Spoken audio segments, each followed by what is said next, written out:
यार ऐसा कहा जाता है ना कि मुकेश अंबानी के सामने अगर 10,000 रुपए भी उनके गिर जाएं तो वो उसको उठाने के लिए झुकेंगे नहीं, क्योंकि जितना टाइम वो झुकने में लगाएंगे उतने टाइम में उनको लाखों का नुकसान हो जाएगा। पर सबसे बड़ी बात, ये अमीर लोग पैसा जैसे कमाते हैं वैसा हम कभी सोच भी नहीं सकते। आपने न्यूज़पेपर में पढ़ा होगा कि टाटा ग्रुप के चेयरमैन को मिले कुछ 50 करोड़ रुपए की सैलरी, पर ये सैलरी कभी कैश में नहीं मिलती। ये सैलरी मिलती है उनको स्टॉक्स में, शेयर्स में, और उनका माइंडसेट होता है कि इन शेयर्स को, इन स्टॉक्स को होल्ड करना फॉरएवर, इनको बेचना ही नहीं। दोस्तों, ये लोग एक बहुत सिंपल स्ट्रैटेजी यूज करते हैं which is called as buy borrow die strategy. क्या है ये स्ट्रैटेजी और इनका एम ये क्यों होता है कि कोई भी एसेट जो ये ले रहे हैं उसको बेचे ही नहीं और उसको होल्ड करे फॉर एवर? ये मैं सारी चीजें आपको बताऊंगा इस वाली वीडियो में, तो मैं चाहता हूं आप ये वीडियो एंड तक देखें। तो दोस्तों, कहते हैं मिडिल क्लास आदमी करता क्या है? मिडिल क्लास आदमी अपने महीने के एंड में अपना सैलरी अकाउंट चेक करता है कि उसके अकाउंट में कितने पैसे आए, कितना उसमें टैक्स कटा और कितने पैसे बचे।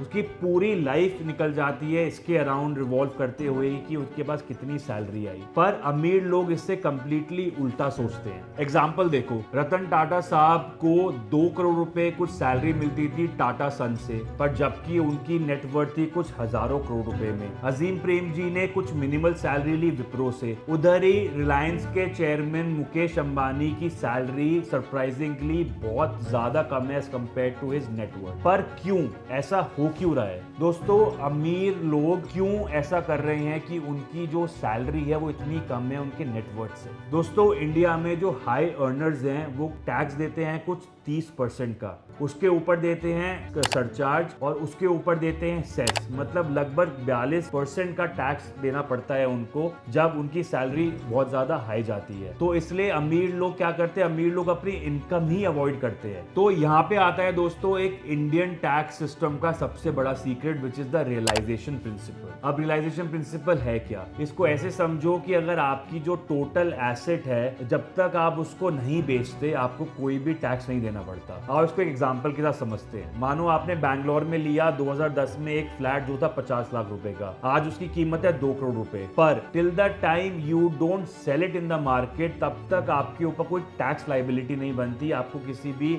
इनकम टैक्स वाले के पास जाने की जरूरत नहीं है। सेम कॉन्सेप्ट फॉलो करते हैं अमीर लोग but at a higher scale. जैसे आपके वॉरेन बुफे हैं, उनका बर्कशायर हैथवे के शेयर्स हैं, चाहे मुकेश अंबानी के रिलायंस के शेयर्स हो, ये सब अप्रिशिएट करते हैं over the period of time, but इनको कोई उस पर टैक्स नहीं देना पड़ता till the time they don't sell it in the market. अब मैं आपको बताता हूँ एक डेट का जाल जिसमें मिडिल क्लास आदमी फंस जाता है। एवरेज इंडियन हाउस होल्ड पे चल रहा है कुछ 40 लाख रुपए का डेट, जिसमें आपको कार लोन है, होम लोन है, स्टूडेंट लोन है and credit card and so on. अब आप इसको ऐसे समझो एक एग्जांपल के साथ कि दिल्ली में आपने लिया कुछ 1 करोड़ रुपए का फ्लैट, जो उसमें आपने 20 लाख रुपए दे दिए डाउन पेमेंट और 80 लाख रुपए का करवा लिया लोन 8.5% इंटरेस्ट रेट पे 20 साल के लिए, तो आपकी ईएमआई बनी कुछ 83,000 रुपए की। तो जब आप इसको रीपे करोगे तो आपको देने पड़ेंगे 2 करोड़ रुपए, मतलब डबल द अमाउंट। पर इसके साथ भी एक ट्विस्ट है, जो आप ईएमआई देते हो 83,000 रुपए की, वो आप पे करते हो अपनी आफ्टर टैक्स इनकम के साथ। मतलब कि अगर आपकी 83,000 रुपए की ईएमआई है तो आपकी मंथली सैलरी कुछ 1,18,000 रुपए होनी चाहिए बिफोर टैक्स, तभी आप इतने एलिजिबल हो इस वाली ईएमआई को पे करने के लिए। उसकी सेम जगह पे जो बैंक्स हैं वो बहुत ही ज्यादा रिस्क फ्री हैं, क्योंकि आपकी property as a collateral use होती है। आपने कभी भी कोई ईएमआई मिस करी तो आपकी प्रॉपर्टी का ऑक्शन करा, वो बेच के उन्होंने पैसे रिकवर कर लिए। तो ये जो पूरा का पूरा सिस्टम बना हुआ है ये मिडिल क्लास से वैल्यू एक्सट्रैक्ट करने के लिए बना हुआ है। अब इसके साथ साथ ही हम समझते हैं एक सिंपल स्ट्रैटेजी जो है बाय बोरो डाई की, और आओ समझते हैं कि अमीर लोग इसको कैसे यूटिलाइज कर रहे हैं और एक्सप्लॉइट कर रहे हैं इंडियन सिस्टम में। पहला स्टेज आता है आपका बाय का, मतलब खरीदना। अंबानी साहब ने बनाई रिलायंस इंडस्ट्रीज, विप्रो बनाई आपकी अजीम प्रेम जी ने, अडानी ने बनाए आपके पोर्ट्स, ग्रीन एनर्जी में इन्वेस्ट करा, एयरपोर्ट्स बनाए एंड सो ऑन, और उधर ही आपके टाटा ग्रुप ने बनाई एक डाइवर्सिफाइड एम्पायर। अब इसमें सबसे इंपॉर्टेंट चीज ये है कि ये लोग कभी भी अपने कैश को स्टैक नहीं करते, मतलब कि ये जो भी अपनी वैल्यूएशन और इनकी नेट नेटवर्थ है, ये सब होती है हाई वैल्यू एसेट्स में, जैसे शेयर्स हैं, जैसे प्रॉपर्टीज हैं एंड सो ऑन।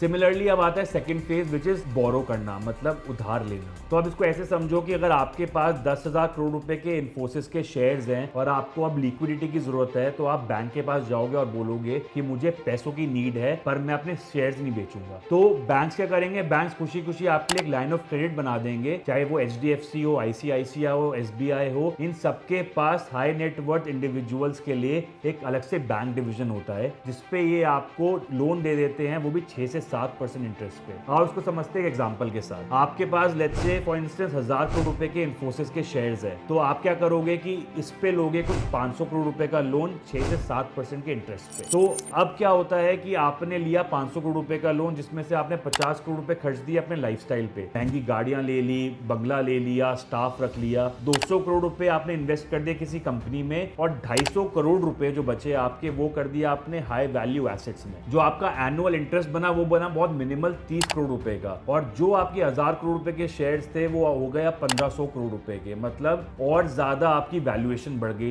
तो इसके अगेंस्ट आप और ज्यादा लोन ले सकते हो और अपना पुराना लोन रीपे कर सकते हो, रीफाइनेंस कर सकते हो, या फिर बहुत सारे ऑप्शन आपके लिए खुल जाते हैं। तीसरी स्ट्रैटेजी है आपकी डाई, मतलब यहाँ पे आता है स्टेप अप बेसिस का रियल मैजिक। इमेजिन करो आपके दादाजी काफी ज्यादा स्मार्ट थे और शेयर्स में बहुत ज्यादा बिलीव करते थे, तो उन्होंने 1990 में कुछ इन्फोसिस के लिए 1 करोड़ रुपए के शेयर, तो अब ये शेयर्स हो गए आपके कुछ 100 करोड़ रुपए के। अगर दादाजी अपने जीते जी इन शेयर्स को बेच देते तो उनको देना पड़ता कुछ 99 करोड़ रुपए पे कैपिटल गेन टैक्स, पर दादाजी ने अपने शेयर्स को होल्ड करा अपने मरते दम तक, और उनके जाने के बाद ये शेयर्स इनहेरिटेंस में मिले आपको। पर इधर आता है मेन गेम कि आपको इन 100 करोड़ रुपए के जो आपके शेयर्स है इस पे कोई कैपिटल गेन टैक्स नहीं देना। अब देखते हैं कुछ real life cases. Similarly Ambani family अपने कभी भी रिलायंस के शेयर्स नहीं बेचते, वो इसके अगेंस्ट ही लोन लेते हैं। जैसे इवन उनकी जो प्रॉपर्टी है एंटीलिया मुंबई में, वो वाली प्रॉपर्टी भी उनके फैमिली ट्रस्ट के नाम पर है, किसी इंडिविजुअल नाम पर नहीं है। सिमिलरली रतन टाटा साहब की कुछ 66% वेल्थ उनके चैरिटेबल ट्रस्ट में थी, मतलब उनको उसमें टैक्स बेनिफिट्स भी मिलते थे, सोसाइटी का भी भला होता था और काफी स्ट्रक्चर्ड वे में उनकी वेल्थ प्रिजर्व थी। सिमिलरली अजीम प्रेम जी ने कुछ 21 बिलियन डॉलर के फिलैंथ्रोपी एक्टिविटीज करी, पर वो करी अपने एक स्ट्रक्चर्ड ट्रस्ट के थ्रू, ताकि उनको वेल्थ प्रिजर्वेशन में भी हेल्प मिली, टैक्स बेनिफिट्स भी मिले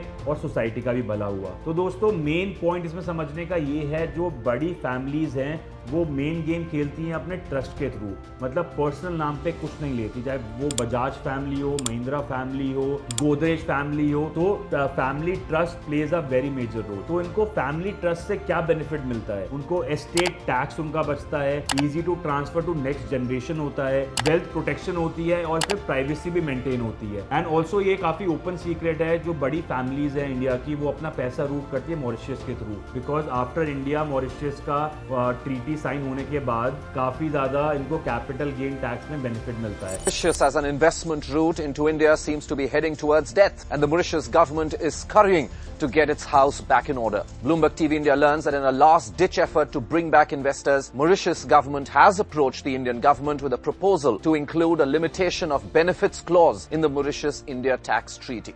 या फिर वो अपना पैसा इन्वेस्ट करवाते हैं फॉरेन इंस्टीट्यूशनल इन्वेस्टर्स के थ्रू, मतलब FIIs के थ्रू। जो ये पैसा है वो आता तो एज अ फॉरेन इन्वेस्टमेंट है, बट इसमें मेजर होल्डिंग जो होती है वो इंडियन फैमिलीज की होती है। सिमिलरली दोस्तों ये वो फैमिलीज हैं जो कि अपना रियल एस्टेट का गेम भी बहुत डिफरेंट खेलती हैं, क्योंकि इंडिविजुअल नाम पे ये कुछ भी नहीं लेती। एग्जांपल देखते हैं कि बैंड्रा हाउस है कोई 500 करोड़ रुपए का, पर ये जो घर होगा किसी के पर्सनल नाम पर नहीं होगा, ये घर होगा कोई XYZ होल्डिंग के नाम पर, कोई कंपनी होगी जो ऑफशोर होगी, पर इस कंपनी में जो मैक्सिमम शेयर्स होंगे वो होगा किसी ना किसी फैमिली ट्रस्ट का। अब इसके क्या बेनिफिट्स हैं? इसके बेनिफिट्स है कि इसमें कोई पर्सनल लायबिलिटी नहीं होती, इजी टू ट्रांसफर है और उसमें टैक्स बचता है। सिमिलरली दोस्तों अब आज की जो नई जनरेशन है वो जो स्टार्टअप का सिस्टम चल रहा है उसमें भी they are also very smart, so वो भी अपना टैक्स जो है पहले से ही सब स्ट्रक्चर करके चलते हैं, चाहे वो जेप्टो के फाउंडर हो, पेटीएम के फाउंडर हो, चाहे लेंसकार्ट के फाउंडर हो, वो अपनी वेल्थ जनरेट करते हैं ई-स्टॉक्स के थ्रू, मतलब एम्प्लॉय स्टॉक ऑप्शन प्लान्स के थ्रू अपनी वेल्थ क्रिएट करते हैं। IPOs के टाइम पे वेल्थ जनरेट करके उनको अनलॉक करते हैं, पर पहले से ही टैक्स मैनेज करते हैं। इसके साथ साथ ही अब नए वेज आ गए हैं to actually manage your wealth. Digitally काफी ज्यादा पैसा जो है वो मूव हो रहा है, चाहे वो NFTs में हो, चाहे वो क्रिप्टो में हो,